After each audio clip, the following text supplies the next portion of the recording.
সুন্দর একটা ওয়েদার কি ঘর থেকে বের না হয়ে পারা যায়?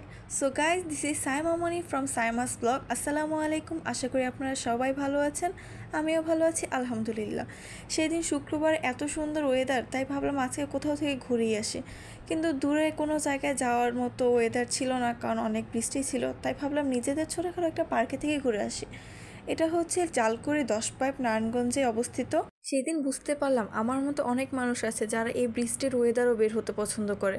আলহামদুলিল্লাহ সেদিন মোটামুটি অনেক ভালোই মানুষ ছিল। তো এখানে কোনো জায়গা না পেয়ে আমি চলে আসলাম কিডস জোনে। এখানে বাচ্চাদের খেলতে দেখেই যে এই রাইডটার কথা মনে আছে, ছোটোবেলা আমরা শিশু পার্কে গেলে আমাদের এই রাইডে ওঠাটা মাস্ট ছিল। এই যে এই নৌকার মধ্যে যে উঠবো, এত মানুষ, এর মধ্যে হচ্ছে আবার ট্রেনে ওঠার কোনো সুযোগই নেই। এ তো ফাইনালি আমি উঠতে পারলাম সব চলে যাওয়ার পরে। তো একেবারে উপরেটার মধ্যে গিয়ে বসে পড়লাম সিটের মধ্যে। দেখুন কত উপর উঠছিল এইখানে। তো এরপর আমার রিয়াকশন দেখে বুঝতে পারতেছেন আসলে অনেক বেশি উপরে উঠে গিয়েছিল। এরপর আমি পৃথিবীতে উঠে যাই। এখান থেকে ওয়েদারটা just wow, just looking like a wow.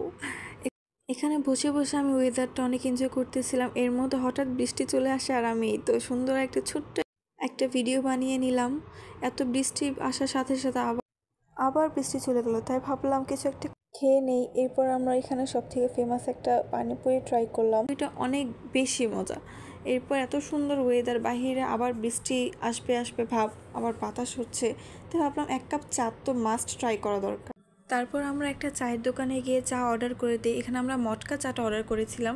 আসলে এত সুন্দর ওয়েদারের মধ্যে চা দেখলেই বলতে ইচ্ছে করে, চায়ের গন্ধে মাতোয়ারা, মন বলে আরও এক কাপ চা। মানে এই ওয়েদারের মধ্যে এক কাপ চায়ের পর আরেক কাপ চা খেতে ইচ্ছে করে।